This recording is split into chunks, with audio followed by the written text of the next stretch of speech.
My dear friends, welcome to Rajashekhar classes on applied data science with Python. This is lecture number 283. In this lecture, I will continue my discussion on k-fold cross validation. Before understanding this lecture, I request you to go through my previous lecture, that is lecture number 282. Let me assume we decided value of k as 3. K equal to 3, let me assume k equal to 3 gives best classification. Best classification. Let it be. Yes, the k equal to 3 is your best classifier.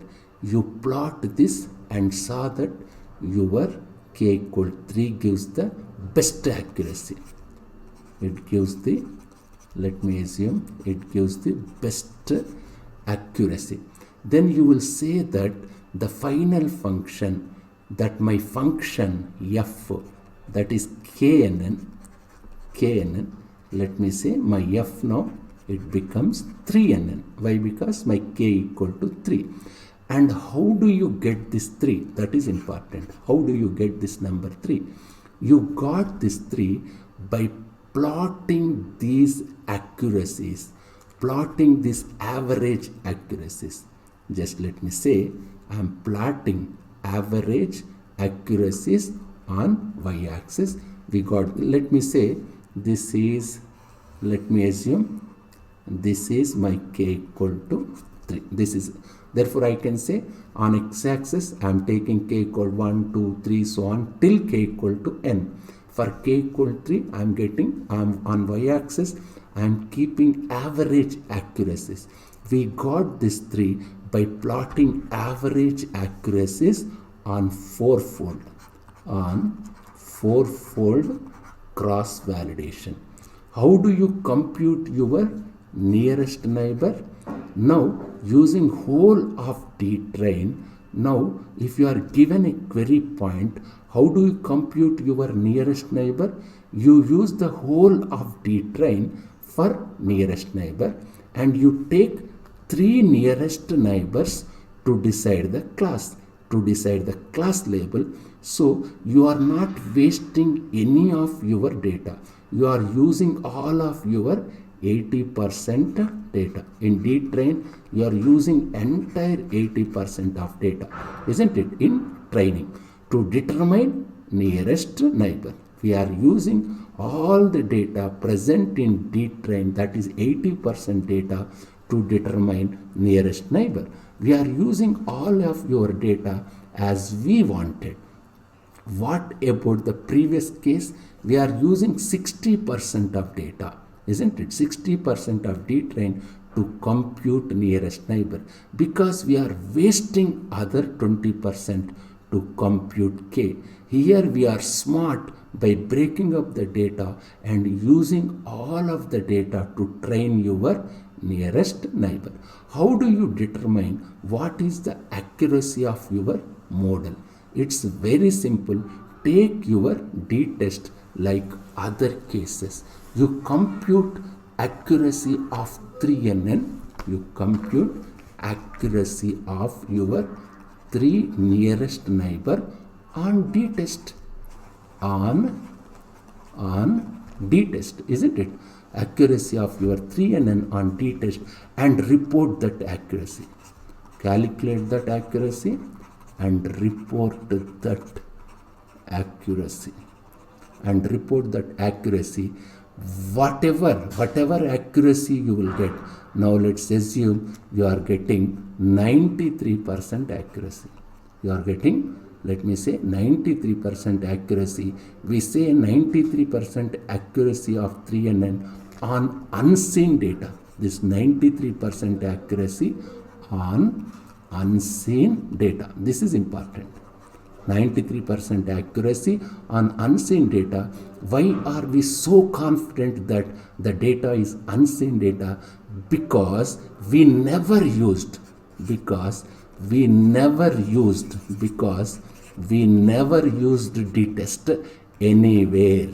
We never used d-test anywhere. This whole computation in calculating k, in calculating nearest neighbor, we never used d-test at all. D-test still remain, this d-test still remains, still remain unseen. It still remain unseen. We never used in calculating k, we never used in calculating 3NN. T-test still remain unseen data as far as k-fold cross-validation concerned. It's a very, very simple, I will repeat, it's a very, very simple and interesting hack for us to compute k-fold cross-validation. Now, your next question could be, let me write, now your next question could be k dash fold cross validation, isn't it? What are we achieving with this? With the whole D train, we computed nearest neighbor and k in KNN. We computed nearest neighbor and k in KNN, which is a great deal. Using whole D train, we are not losing any data. Now the question here is, how do I determine right k dash? That is important. How do I determine right k dash? That's also a question. That's also question. What is right k dash? This is important question. What is right k dash? Is k dash equal to 4? Is the right number? Is the k dash equal to 10? Is it the right number? Is the right number? Is k dash equal to 100? Is it the right number? Isn't it? That's much harder problem to answer. It is difficult to answer. It is harder problem. It is harder problem. It is difficult problem to answer. It is difficult problem to answer. Typically, most of the machine learning, the rule of thumb that we apply, which means it's a rule we apply tenfold cross validation. Tenfold cross validation. Most of the times we are using your k dash as 10, isn't it? There is no full solid scientific reason on why do we do tenfold. It's just easy. The more folds are better. The more folds are better, isn't it?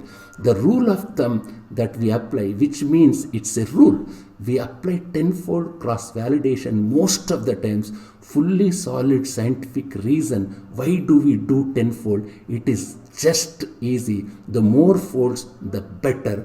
But people typically end up tenfold cross validation as a rule of thumb. There is no thorough scientific reason. To the best of my knowledge, there is one problem with k-fold cross validation.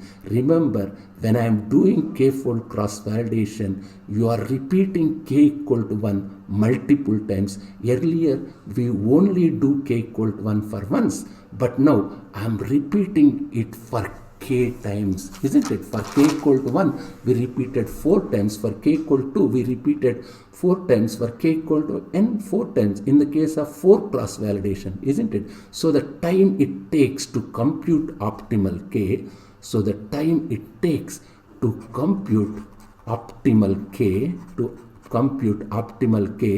best k, to compute best k in KNN. To compute best k in KNN increased by k dash times. It is increased by k dash times, isn't it?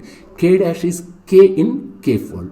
If you use k fold cross validation, because we are repeating everything k dash times, here we are repeated everything k dash times, so the time it takes to find optimal or best k in KNN is increased by k dash times. If you are k dash fold cross validation, here k dash equal 10, which I told you as a rule of thumb, time to let me say it's a rule of thumb, isn't it? Time to determine the right k is increased by 10 times. If k dash equal 10, if k dash equal 10, if your k dash equal 10, that is k in k fold cross validation, time to determine right k increased by 10 times, but it's a one time effort.